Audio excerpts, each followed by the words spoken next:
We are in week 2 of the Tales collab rerun. So today we're going to be talking about the second week character and art. So let's take a look. So this is going to be a fire physical DPS character.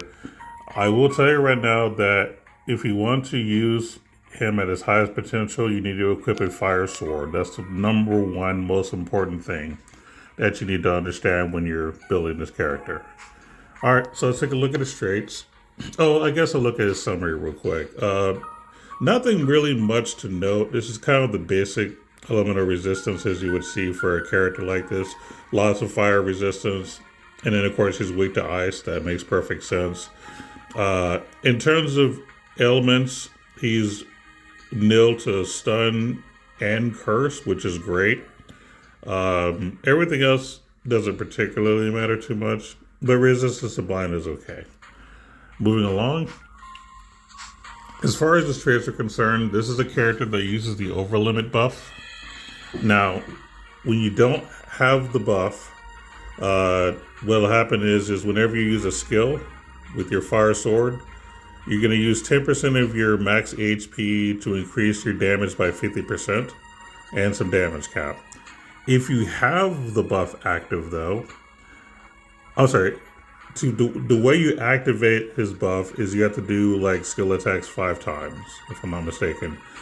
And once you have the buff, you no longer use HP to get the damage, and you're not going to be interrupted by most of attacks that you make. So that's kind of cool. That's more or less it in terms of the... and of course, he has a passive that drains HP called the Flaming Edge Burst. So that also uses HP to, I believe, deal some more damage as well. We'll talk about when we get to it. But if you have the buff, that also won't drain his HP either. That's what it's trying to say. But we'll get to that later. As far as the second trait, he won't faint, so that's cool. That's very, very useful in just about every mode. So I'm glad he has that. That does make him very useful. If his HP is 80% or less, you do cut physical attack, special, and counter damage. This is based on how much HP is left with a max of 65%, so he can shrug some damage. When he's close to death, his strength and defense goes up by 150%. So what I'd recommend is just understand that even if you are taking damage, you'll be alright. He's kind of a bruiser character, so he can take hits pretty well. Like, he doesn't need to guard or anything like that. He just has a lot of good defensive passives to where he can take damage. But in the event that he does take a lot of damage, like in PvP, he will have increased strength and defense. And he has a pretty good way of sustaining himself overall. Let's take a look at his passives. So we got a lot of the basic HP, strength, armor type stuff. He has Autogram Brave, which is good. Auto Haste, let's go down to some of the more unique stuff that's important. We have Guard Breaker, so he's good against tanks as well. Had to note that. Some sword stuff, armor stuff. He does come with Skill Charge 3 and Quick Trigger, so that's cool. Indomitable Spirit is actually good as well. Helps him to survive when he's low. He does have some giant killing passives as well, so that helps him against bosses. Strength and Overlimit, so when he gets his overlimit buff, he restores 1 SCT stock for a skill, which is cool. And also his special damage and damage cap is increased, which is fine. Flaming Edge Burst, this is what we were talking about in his trait 1. So normally when you're using a fire sword and using your skill, you lose 10% of your max HP and boost your damage by 40% and some damage cap. So basically, with this combined with this trait, you're basically losing 20% of your max HP to get a total of 90% extra damage and damage cap stuff. So he has a lot of damage multipliers. Now, when you have his overlimit buff activated, he doesn't take HP from this ability or his trait. So you're getting a free 90% damage instead of having to pay for it. That's kind of what it boils down to. Oh, and the overlimit buff lasts 10 seconds, and then you'll have to start over with reactivating it again. Alright, so let's keep looking. When finishing a skill, if he's near death, use 10% of your max MP to greatly restore HP. And his HP recovery cap is plus 3,000. So this is how he helps sustain himself when he's low on HP. So you don't necessarily have to equip Awaken on him. Because as long as he's attacking, he'll be able to get this when he's low. Now, if you're not sure if he's going to attack or not, let's say you're doing like arena, and maybe you think he'll run out of skill stocks to use his abilities, then yeah, you can equip Awaken just in case. But it kind of, maybe in a PvE scenario you wouldn't need Awaken, but in PvP maybe you could consider it. He has Blazing Blow, so when he's using one fire weapon, you get 20% damage. If it's a sword, you get some damage cap. Then we have the Unrelenting Blaze. On boss waves, you get 30% special gauge increase with +1 to your S3 stock, max stock. So that could be convenient. He also has Iron Mask as a unique continuous Grand Fort and high protection effect. Any equipped accessories you have gets an increased strength, defense, and mind by 50%.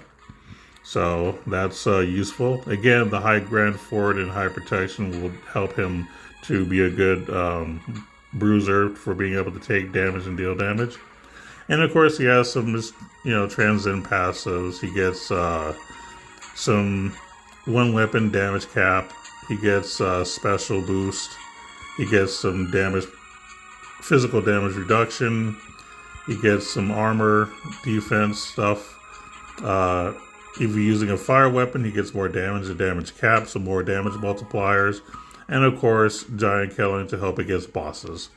So overall, he seems to be an all-rounder. Like, he can be useful in PvE stuff. I do think that he's meant to be a PvP character based off of all these damage multipliers that he has. I've heard people talk about how you can potentially equip like Berserk and other related abilities to further kind of increase the kind of stuff that he does to deal more damage. You can do that, but it might not be necessary, to be perfectly honest with you. I think just what he has naturally is good enough. I would just focus on equipping things as far as traits that just increase damage cap based on like weapons, elements, stuff like that. Maybe some SCT stuff. But overall, like, he's pretty solid. I haven't tested him in Arena because mine is only Awaken 6. So I'm not going to probably test him until I can get to Awaken 8, and that will take a little while. As far as PvE, he seems fine, but nothing special. I mean, he's just a physical DPS character at the end of the day. There's nothing really to brag about here. He does meet like the standard as far as damage, but he's not like anything worth bragging about. I really feel like where his strength lies is in PvP. But again, this is just looking at it on paper. But if you get him, cool. Now, I haven't played the game that he's from, so I don't have any personal feelings one way or the other towards him. Whereas with Velvet, like, I played the game, I like the character, I was very hype on her. But as far as this character, I don't have any previous bias. But looking at this objectively, I think he's a decent PvE character, but potentially a strong PvP character. But this is just on paper, since I haven't tested it. Let's take a look at the arc that you can also get in the banner. Basically, you get some fire damage, so if you're equipping it to the character that this is connected to, that's some good damage there. You get some damage cap as well. When you take lethal damage, you can survive with 30% HP once per quest, so that's helpful. It's kind of a free awakening to a degree. Physical attack damage to soldiers and knife types plus 20%. So in other words, you want to use this if you're going to be dealing with tanks. So that's convenient as well. Let's take a look at the passives that you can learn.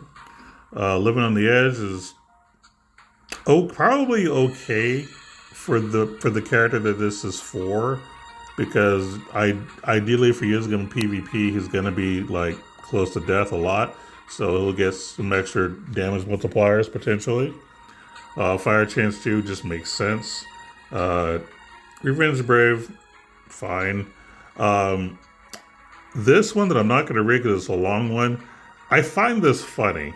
Not the ability itself, but the fact that the icon is literally the character that this is for. Now, usually, in my opinion, if you're going to, I don't know if this is a mistake or not, but if you're going to have an ability that has the picture of the character on it, shouldn't that be already on the character itself if it has the picture on it? I don't know if that was like a miss or if they just was just trying to be different. I don't know. I mean, the ability itself is nothing special. Basically, if he's the only one alive, you get some extra special damage and damage cap. Which, if you're into that, that's cool, I guess. You get Fighting Spirit 4, which I believe is new for us, which that's kind of cool if you want to use it. And you get Blazing Sword, which you would obviously use for this character. Fire Sword equipped, you continuously lose HP, which is basically a Berserker effect, and increase your damage by 30% with some damage cap. So this is basically his version of Berserker. And it's a little less SC. It's only 7 instead. I think Berserker is like 8 or 9. So this is slightly cheaper, and you're getting some more damage.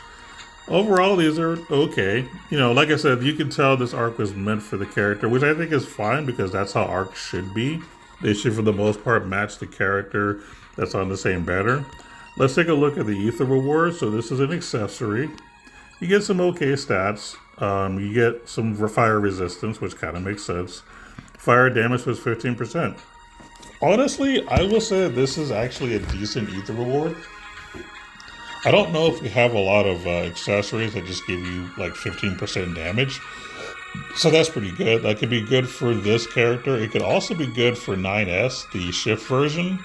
That could be really good for him too, which is kind of who I have it equipped on right now. But this is actually a pretty solid item, I will say, overall, just because of its trait mainly. So overall, I think this is a decent arc. It matches the character that it's for. And that's, to me, is the most important thing. The letterbows are okay overall. So, yeah, overall, a decent banner. I'm not as hype on this one as I was the Velvet one, but I still think it's good. So if you are a fan of Alphen, I think that you'll be pleased with the results if you decide to use them in Last Cloudia. Absolutely. I think that's going to be kind of it, but let me do a quick showcase before we end it.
Yeah, something else that I forgot to mention. In terms of his skills, it is worth mentioning that his skill 1 is a teleport kind of ability.